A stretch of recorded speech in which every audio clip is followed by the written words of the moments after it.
Tomorrow's History Today. Articulating a Socialism with American Characteristics for the 21st Century.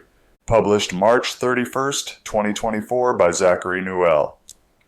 In charting a course towards a more participatory society that ensures all citizens receive a fair share of its economic prosperity, the people of the United States of America ought to adopt a socialism with American characteristics, attuned to our unique cultural and historical context. For the sake of discussion, let's call it Libertarian Communism. Rooted in the principles of individual liberty, community autonomy, and direct democratic governance, this vision of libertarian communism seeks to forge a society where citizens collectively own and manage the means of production. For that reason, I proposed earlier this month establishing a hypothetical U.S. National Oil Company, NOC, to contrast domestic energy policies under socialism against the free market proposals of Robert F. Kennedy, Jr. Indeed, NOCs are common in many socialist economies. Prominent examples include Petróleos de Venezuela, SA, PDVSA, and the China National Petroleum Corporation, CNPC, with mixed economy NOCs of BRICS. Plus members also exemplified in Gazprom, Saudi Aramco, and the National Iranian Oil Company. These allow the government to play a significant role in the management and control of key industries, and to exercise direct control over the extraction, production, and sale of its nation's oil and natural gas resources. But isn't that un-American? Of course not. What could be more American than plundering the earth? Besides, maybe, what Superman once stood for. Radio-free pizza addicts might remember, somewhere in their euphoric hazes anyway, that I expressed an affinity for a contemporary category of underground political ideologies called patriotic socialism, or MAGA communism, for what I estimate as a wise choice of audience for their rhetoric. As evidence, I submit John Russell's reporting from a MAGA rally for More Perfect Union in August of last year. Russell's interviews during his visit demonstrates the interest, which may surprise some centrist liberals, that MAGA supporters have in the economic conditions facing the working class. Here, their key concerns include inflation, stagnant wages, unaffordable housing, and corporate monopolies crowding out small businesses. In addition to support Trump, the rally attendees expressed their dislike for establishment politicians and a feeling of being politically homeless, given the outsized political influence of big finance. While some interviewed maintained their defense of capitalism for the sake of the individual liberty that one discovers under freedom of commerce, attendees nonetheless criticized crony capitalism and the outsized influence of Wall Street donors and massive corporations on policymaking. While some participants note how media coverage focuses on divisive cultural issues, which distracts from shared economic problems, as we discussed last year, others still see values issues as important even if MAGA conservatives and radical socialists agree on problems like inflation. Nonetheless, it's on these issues that people seem to reach agreements across ideological divides. The month after Russell's visit to a MAGA rally, political comedian Walter Masterson uploaded a video to TikTok capturing his conversation with a supporter of the anti-communist MAGA movement, in which the two reached an unexpected agreement on principles reminiscent of Marxist ideology. Masterson initiated their discussion by suggesting the dismantling of big banks, a sentiment echoed by the MAGA supporter. They also concurred on the need to curb the influence of big pharma, big tech, and landlords, discussing collective ownership and seizing the means of production. As an example, the MAGA supporter cited a local company, Liberty Pump, where employees owned a portion of the means of production through an employee stock ownership plan, or ESOP, like one we featured last year, and expressed approval of the compensation scheme. In a presumptuously generous reading, one might go so far as to say that their dialogue showcases an unwitting predilection of MAGA conservatives for mutualist economics. With the same generosity, we might even say that Ronald Reagan revealed similar sympathies in 1987. But even if we're being tight-fisted, Both Russell's and Masterson's interviews show clearly the concerns that Trump voters have about U.S. economic policy, and theirs is a message with which even revolutionary socialists can find some common ground. That, I suppose, explains why Jimmy Dore reported the unexpected delight of seeing a MAGA supporter and a Marxist unexpectedly hugging it out at one of his live events on the 17th of March this year. Putting a finer point on my standing with patriotic socialism or MAGA communism, at this time I'd throw my weight behind the Center for Political Innovation, CPI, as the cutting edge of domestic anti-imperialism in the U.S. Maybe there are others who could fit the bill, but I still need to look into it. Writing these dispatches often leaves me with little time to spend on such a search, even if conducting it were a priority. You come first. Regarding the first term, Politsturm reported in February of last year that its associated luminaries include Caleb Maupin, Jackson Hinkle, Peter Coffin, and Adam Haz al-Din Tahir. To the same list we might add Fox Green of Space Commune. Despite the historical portrayal of socialism as unpatriotic in the U.S., these commentators seek to combine socialist ideals with American patriotism. In fact, it seems to me that Tahir's infrared deserves credit for coining the term MAGA communism, though I haven't verified that. But Politsturm's author argues that this trend is incompatible with Marxism-Leninism because patriotic socialism fails to recognize the class nature of the state, and so ends up defending capitalist interests. Therefore, Politsturm concludes that such a movement functions as a marketing campaign for reactionary forces, misleading workers and diverting their efforts into unproductive activities. I'm unconvinced. Though I've said before that I've never been patriotic, I believe it's possible to feel proud of one's community and to support one's neighbors without confusing them for the state. Accordingly, organizing workers into a political bloc on the basis of such pride and neighborly goodwill hardly seems counterproductive. After all, it's hard enough to build solidarity. Though others with leftist political leanings might criticize the patriotic socialists as a single bloc, the figures whom Politsturm named above have their own disagreements, with some mega-communists now calling their counterparts Patsock Dems for their supposed infidelity to the revolutionary cause, and with the aforementioned Coffin characterizing the mega-communist supporters as a fandoms. I try to stay out of it, not hard in the slightest. Still, that same Coffin, whom one of last year's slices cited for his commendable insights into culture and identity under capitalism, offered a strong argument at the start of the year for rejecting MAGA communism as a brand.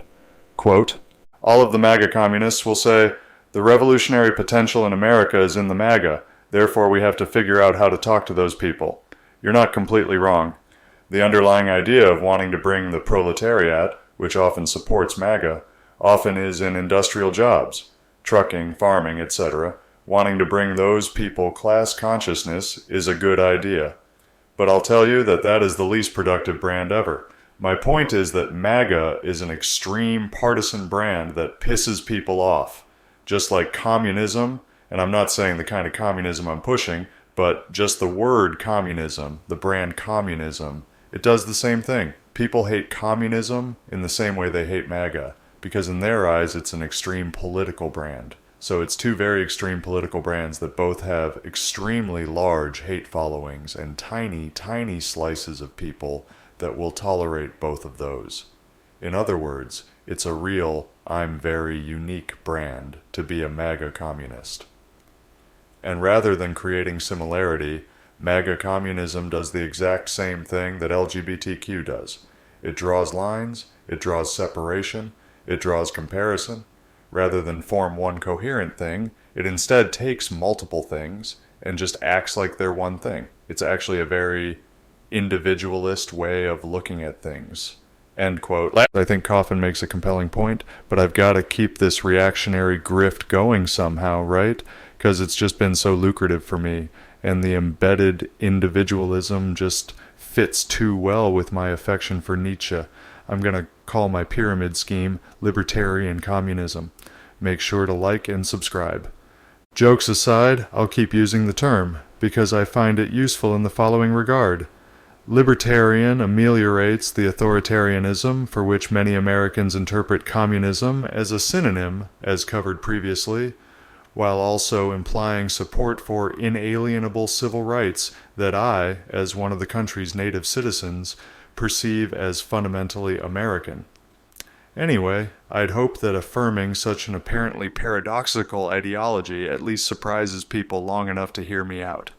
In fact, I've had pretty good luck with it. Most Americans today see the need for the U.S. to develop a new political direction, because I doubt many would disagree that their country's trajectory has been trending downward.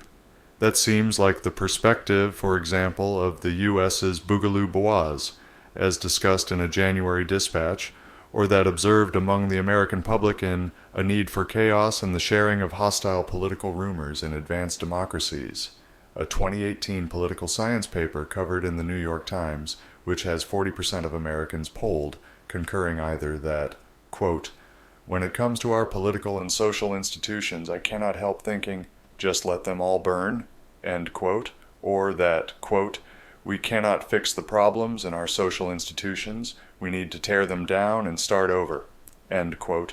As for who would disagree that the U.S. is on a downtrend, I'm really only aware of David Pachman. Historian Peter Turchin certainly wouldn't disagree. In fact, he'd say the U.S. is now in a disintegrative phase. I encountered Turchin's work through Keegan Kelson's The Nietzsche podcast, which our last dispatch featured prominently.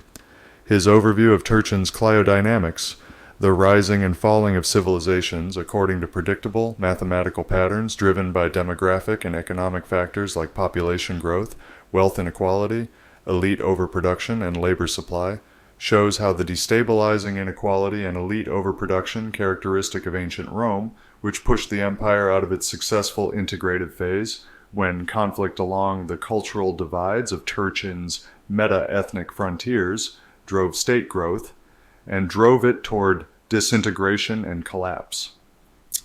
Last month I mentioned the same elite overproduction as one of the detrimental results of the capitalist economic mode in particular, that Kelson noted in his examination of Nietzsche's political commitments.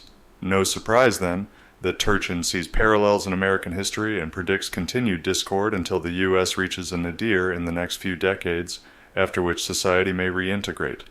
Turchin described all this himself while talking to Aaron Bastani on Novara Media's Downstream last June. In their conversation, Turchin elaborates that this elite overproduction, an excess of wealthy aspirants competing for limited power, producing internal competition and dysfunction that drive a civilization toward crisis, works in tandem with popular immiseration. That is, with stagnant or declining real wages and living standards while wealth concentrates among the so-called elite. Here and elsewhere, Turchin describes this concentration as an effect of what he calls the wealth pump, disproportionately distributing economic benefits, leading to increased social inequality and instability, while identifying this wealth pump's mechanisms in the exploitation of labor, policies favoring capital over the working class, and regressive taxation. For context on the first of those mechanisms, I'd suggest the speech of Caleb Maupin captured in the Summit Against Hypocrisy 2023 documentary released by CPI last year, in which he lays out how the capitalist economic mode immiserates its working class. Here, Maupin capably describes how the capitalist mode of production extracts surplus economic value from the labor of the working class to the benefit of the bourgeoisie.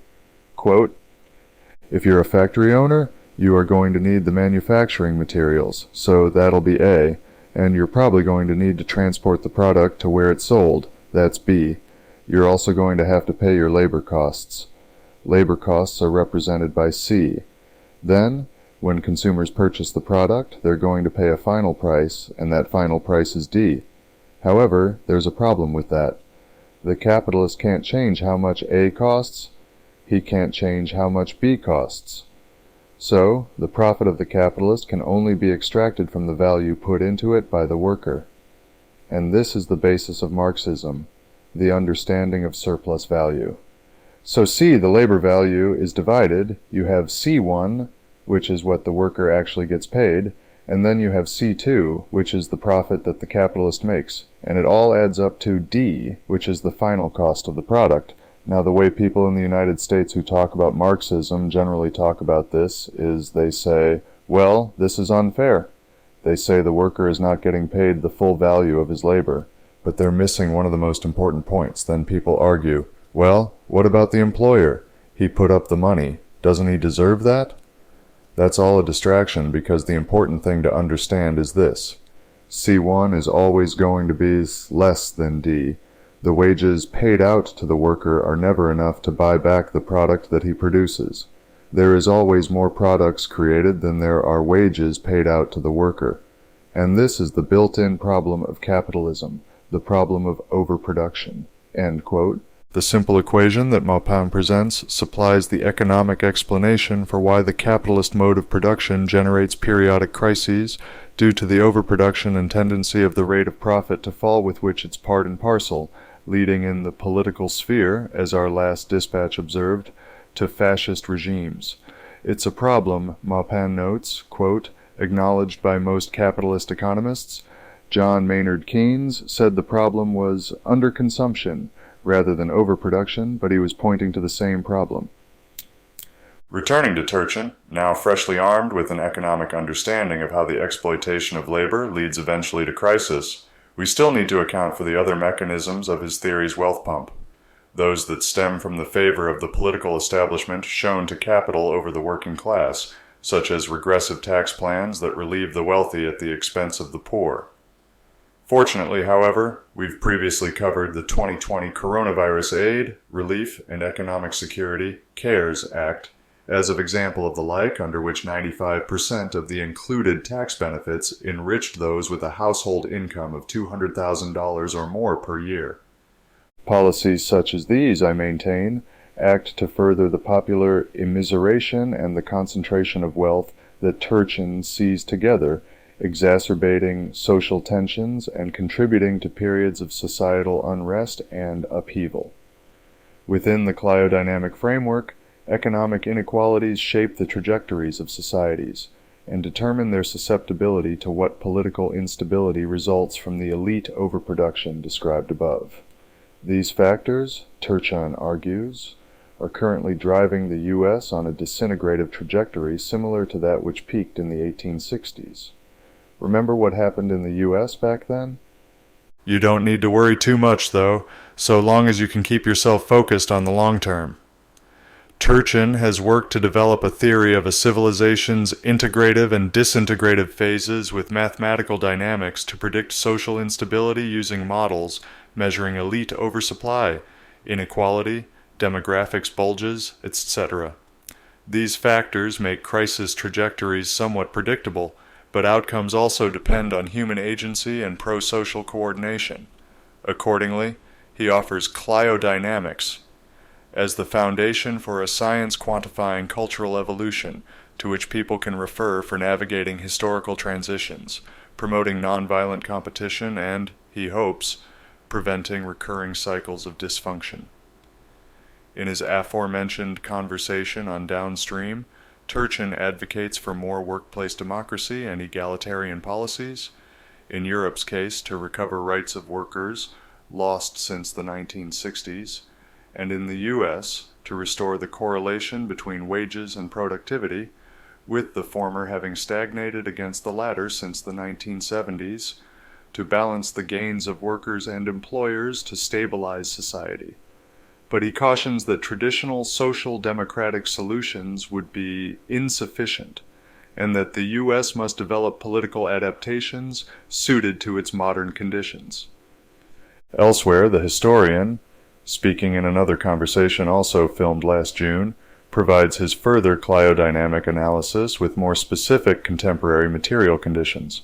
Here, Turchin explains that popular immiseration, resulting from policies favoring employers over workers that increasingly redirect economic gains from labor to elites, inevitably reduces tax revenues, while a simultaneous elite overproduction, with their own numbers swelling beyond available high-status positions for which they compete, producing social tensions, eventually paralyzes governance institutions, leading to the decline of the fiscal health and popular legitimacy of government.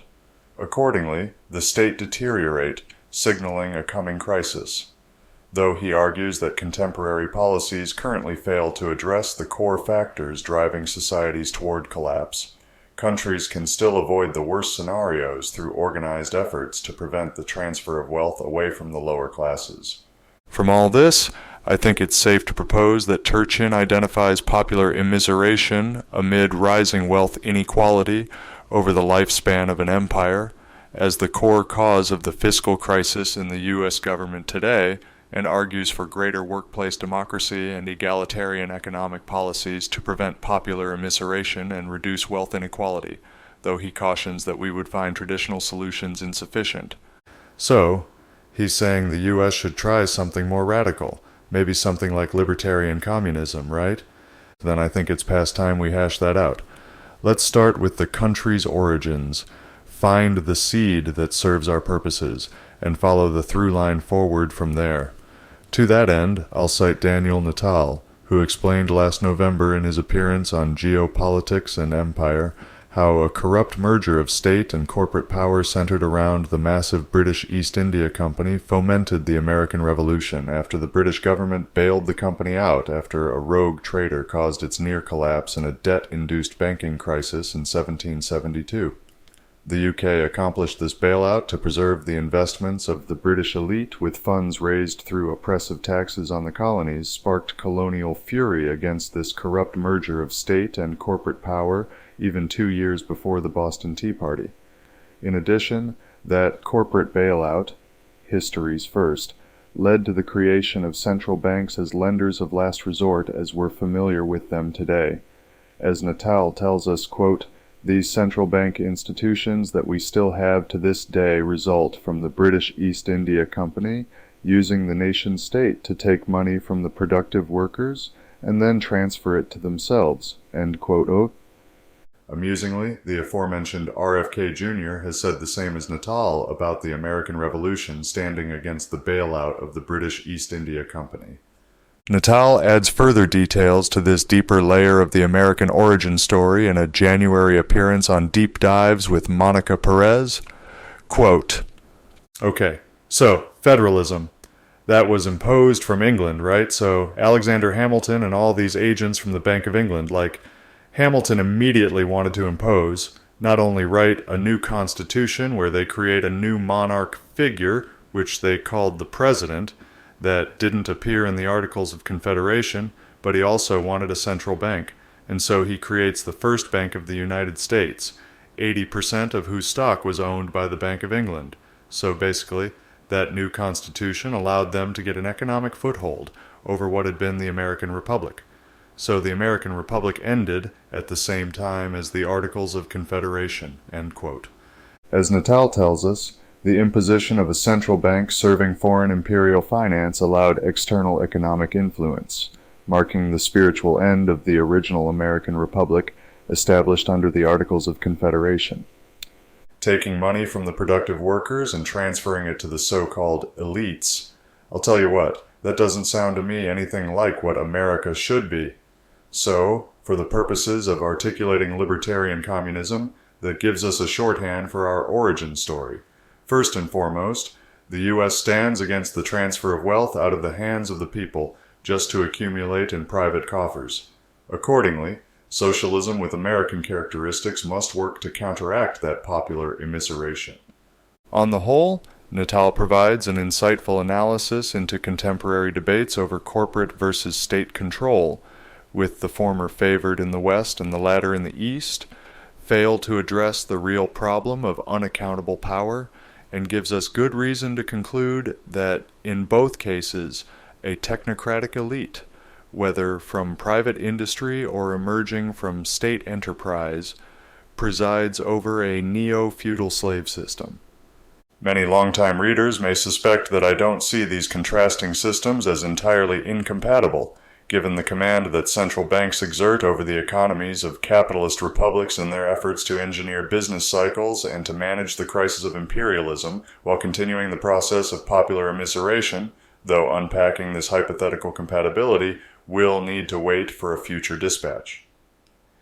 Given that the U.S. represents the capital order's imperial core, I imagine that political changes here might go some way to addressing that global dilemma. So, having identified the country's spiritual origins, let's charge ahead and unpack some attributes of a socialism with American characteristics. As I described it at the top, since, as one of the country's natives, these seem like expressions of the American spirit, my own libertarian communism finds its foundations in individual liberty, community autonomy, and direct democratic governance. Should it take hold as a national ideology, American citizens would collectively own, manage, and profit from the country's natural resources. Think along the lines of America NOC, and add similar entities for other resources like water utilities, and state enterprises would operate the means of production for commodities essential to life in an industrial society.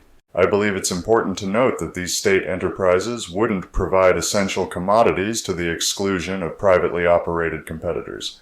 Instead, a libertarian communist regime in the U.S. would govern an economy like that which developed following the reforms introduced to the People's Republic of China by Deng Xiaoping after 1978, under whom the country moved away from a centrally planned economy towards a more market-oriented system, a socialism with Chinese characteristics, befitting a civilization state capable of providing an overarching framework for social and political life, traces of which framework, it seems to me, outlast each deteriorating state in the civilization's chain that aimed to integrate market mechanisms into their socialist political system.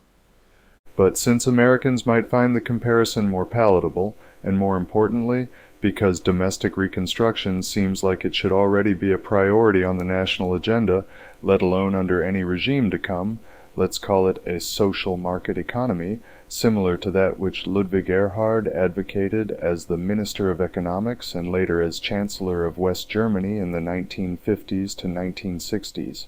An economic model that retains the efficiency of a market-driven system, in which private enterprises play a crucial role as engines of innovation, competition, and economic growth, while state enterprises in strategic sectors ensure that the public's essential needs remain met, and which, under libertarian communism, prevent monopolistic practices like those that develop under capitalism.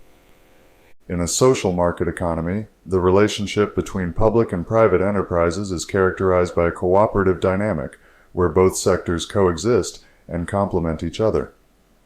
While private enterprises drive market competition and efficiency, public enterprises act as safeguards to ensure universal access to essential services, to mitigate market failures, and to promote social cohesion. The social market economy thus represents a nuanced fusion of market forces and public intervention, seeking to reconcile industrial dynamism with economic justice. Returning again to the attributes of socialism with American characteristics, let's discuss community autonomy and direct democratic governance. For me, the former proceeds from the observation that, from time to time in American history, people have made a stink about something called states' rights. Coming from an anarchist background, the concept of states having rights still doesn't make any sense to me, at least not under anything like a natural law, but the spirit of it seems to be something like, people who live far away can't tell you what to do. And to me, that sounds like community autonomy. Here, I can honor my anarchist roots and draw on the work of Peter Kropotkin, a prominent anarchist thinker who advocated for a decentralized society of self-governing communities and worker-run enterprises. Under such a system, communities would operate on principles of direct democracy that distribute power horizontally, allowing residents to actively participate in decision-making processes that affect their lives. Enterprises within these communities would be owned and managed collectively by the workers, who, as Kropotkin would have it, collectively determining production methods, distribution, and other key aspects of their work. This, I think, should meet the standard of the more radical reforms for which Turchin seems to call above, and also with the proposals covered in previous slices from Radio Free Pizza. Here it's worth noting that Kropotkin's vision for a federation of autonomous communities and enterprises bears a passing resemblance to the Bolivarian socialism of the late Venezuelan president, Hugo Chavez, which seeks to address historical inequalities, empower marginalized communities, and promote a form of governance characterized by direct citizen engagement, while drawing inspiration from the liberator Simon Bolivar's vision for a united and sovereign Latin America. That direct citizen engagement emphasizes grassroots political participation via popular votes and referendums in a participative democracy model. I'm not familiar, yet, with the specific mechanisms for community self-governance that Kropotkin might advocate. However, the essence of direct democracy aligns well with the principles of active citizen participation and communal decision-making. For the sake of hemispheric solidarity, therefore, our libertarian communism will take Bolivarian socialism as the inspiration for its participatory democracy initiatives. These autonomous communities might even bear some resemblance to the citizens' assemblies that were the namesake of the Soviet Union, grassroots institutions for local governance and decision-making before their role shrank over time due to the centralized governance of the USSR. Central to Bolivarian socialism is the emphasis on national sovereignty and economic independence, which our America NOC certainly complements. Accordingly, a libertarian communist regime in the U.S. would endeavor to rebuild the country's domestic manufacturing base, the loss which so many analysts have long lamented, with a market sector of worker/employee-owned enterprises as a pragmatic response to economic challenges, aligning with socialist principles of economic self-sufficiency and worker ownership while democratizing economic power. The Bolivarian socialism of Venezuela combines socialist ideals with elements of participatory democracy, challenging traditional power structures, and advocating for a more inclusive and equitable society. One, that is, which prevents popular immiseration. Our libertarian communism could work toward the same by promoting employee ownership plans in the enterprises of its social market economy's private sector. Silly as libertarian communism may sound, the project that we've undertaken today of developing a socialism with American characteristics means participating explicitly in a historical dialectic, the implicit activity of which manifests as contemporary phenomena like the aforementioned Bougalou Bois, and the need for chaos observed among the American population in 2018.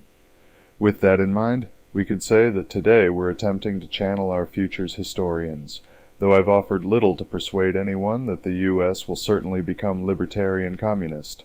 Anyone reading this who thinks the country will adopt any socialism at all most likely thinks so because of Karl Marx's contention that capitalism inherently carries within itself the seeds of its own transformation into socialism. All right, I don't want to paint you all with too broad of a brush. Maybe a few think so because Biden's in the White House, or because the People's Republic of China already bought us out. I don't think either of those mean the U.S. has become socialist, but regardless, it was for their sake that I spent so much time with Turchin's Cliodynamics without ever once turning to Marx. Whatever your instinct, contemplating the lessons of history, with particular attention here on the roots of the American Revolution in Natal's analysis, promise at least to inspire us as to how we might meet the present-day demand for economic and political transformation. To that end, I offer libertarian communism as a synthesis of diverse ideas tailored to the unique cultural and historical context of the U.S., and which, due to the appearance of that synthesis in the genealogy of ongoing dialectics now negotiating the country's future, functions both as a thought experiment charting potential pathways toward a more equitable and participatory society, and as a call to action that we today search them out. The vision we've discussed here embraces the model of the social market economy, following after the economic reforms of Deng Xiaoping in China and the principles advocated by Ludwig Erhard in post-World War II West Germany and advocates for worker-owned enterprises in its market sector. A libertarian communist regime might favor these enterprises with more advantageous tax rates than the private peers competing with them in the market, though most likely doing so as only one policy in a broader agenda, in the spirit of the U.S.'s origins and resistance against the merging of state and corporate power to ensure that the country's wealth remains in the hands of its people, to fight popular immiseration not by impoverishing the rich, but by enriching the workers. Honoring both our nation's historic interest in local governance and our Latin American neighbors, the proposed libertarian communism incorporates elements of Bolivarian socialism, particularly its emphasis on participatory democracy, but also the significance it places upon economic independence.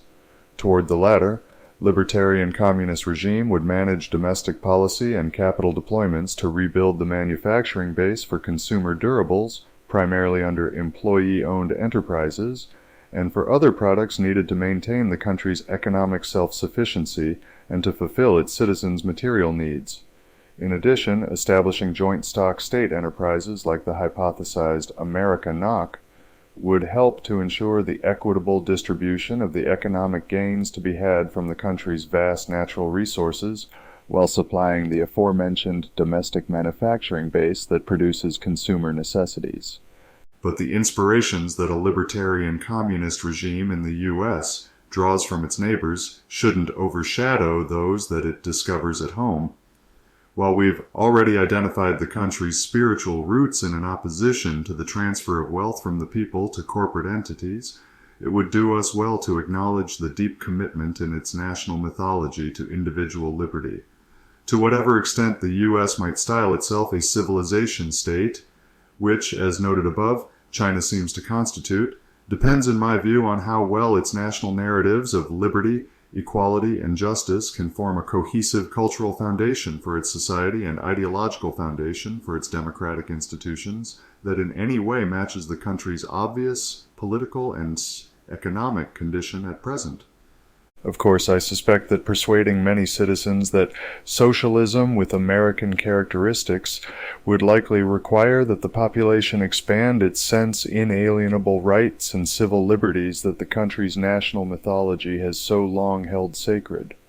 This would mean defining economic rights to prevent popular immiseration and, therefore, to address the working class's increasingly precarious household finances, now under further threat, as we covered last September, due to the accelerating automatization of industry. In keeping with its concern for the median wealth of American households, a libertarian communism regime would surely maintain the existing regime of private property for households while promoting a social market economy of employee-owned firms at its manufacturing base. This balance reflects the imperative to learn from the phenomenal increase in Chinese purchasing power parity since the reforms of Deng Xiaoping. More importantly, however, it honors the cultural narrative in the U.S. of the American dream, a faith in the average citizen's ability to leverage personal excellence into an upward mobility that the country's democratic institutions make possible. Libertarian communism, therefore, would aim to make that dream real for every one of its citizens. Doubtless, the embedded duopoly of the U.S.'s current capitalist republic would resist such proposals outright. Just think of the unearned gains they'd miss without insider trading. Though the libertarian communist position, following from Peter Turchin's observation above that popular immiseration leads to declining tax receipts, would hold that enriching the country's working-class households therefore represents good fiscal policy. That, of course, would demand that the U.S. eliminate the corruption of its oligarchs and imperialist political parties. This, I contend, would constitute a positive step towards addressing issues of inequality and of elite overproduction. Here, anti-corruption measures intersect, if only tangentially, with economic policy. Indeed, following the standard governance model of the nation-state, our libertarian communist regime might well need to operate as a one-party dictatorship. For an explanation why that would be, let's turn to another conversation between Garland Nixon and Jyoti Brar of the Communist Party of Great Britain, Marxist-Leninist, featured in a dispatch at the start of this month, in which the latter tells us the reason. Quote, "In Marxism, there's an understanding that every state is a dictatorship, because a state machine by its very nature is a machinery for the holding down of one class by another. That's how you get social peace. Social peace comes about because one class is successfully holding down the other, and it's not breaking out into open conflict all the time. In a class society, you have to have a state machine to hold the class antagonisms in check and hold down the oppressed class. So, in a slave-owning society, there was a state machinery to make sure the slaves stayed in their place. In the feudal society, there was a state machinery to make sure the serfs stayed in their place. End quote. Easy enough to understand, right? Not actually a whole lot to dispute about that, at least on the first gloss. We could problematize it a little by introducing distinct types of historic and contemporary alternative polities in which we could find a contrast to the modern nation-state. For example, a federation of autonomous communities like that for which Kropotkin might advocate. But for our purposes today, that's just splitting hairs. I suspect that those distinctions between these governance models may arise due to cultural variations in class structures, but I see no reason to debate which represents a more righteous oppressor. Moving on, Brar explains how capitalist republics perform the same function as slave and feudal societies in enforcing class hierarchies. Quote, "Now, in a capitalist society, we have a state machinery to make sure the working class stays in its place. And in a state, you have a dictatorship of one class over another. The question, therefore, is, which class is having the dictatorship? So, under capitalism, we have a dictatorship of capital over the workers. We also have democracy for the capitalists. They get to debate and vote and have input into decisions. Although even there, what we find is the more that monopoly develops, the more that a smaller and smaller and smaller section of the ruling class, the owners of the biggest monopoly corporations, these days it's like hedge funds, isn't it, that are just so huge that they've got a controlling stake in so much, not just of the national economy, but of the world economy, that there's only a tiny handful of people who really are, between themselves, having a say. It's democracy for them, while increasing numbers, even of small bourgeois citizens, find themselves outraged by how outside of the decision-making process they are. And therefore, the obvious answer to the increasingly undemocratic circumstances we find under imperialism is to establish a one-party dictatorship of the proletariat. Hey, check it out. Someone who just described himself as having anarchist roots, and here I am airing a defense of the state. I'll bet Kropotkin's rolling in his grave. Now, I know a lot of Americans won't like the sound of that. The best I can do about it is to call it the Leisure Party of the USA Libertarian Communist. Because who's going to say no to leisure? Still, I can only hope, for the people's sake, that they'll understand the need for radical changes to both the policies of their government and its structure. Otherwise, I fear it may descend so far along its disintegrative trajectory that it won't endure long enough to make any believable claim it's a status as a civilization state, which should underscore the present need for the U.S. to define and adopt a socialism with American characteristics. Wait, no! To adopt libertarian communism. That's why you should subscribe to my newsletter. How else will you know what political beliefs to adopt? Remember, vote for leisure.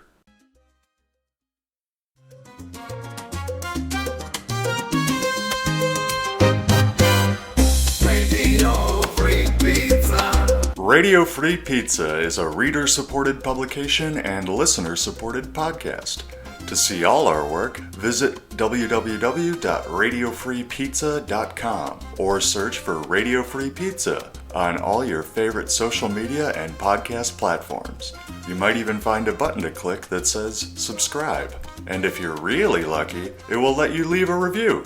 Otherwise, just share a link with your friends or on social media. Thanks for your support. Radio Free Pizza.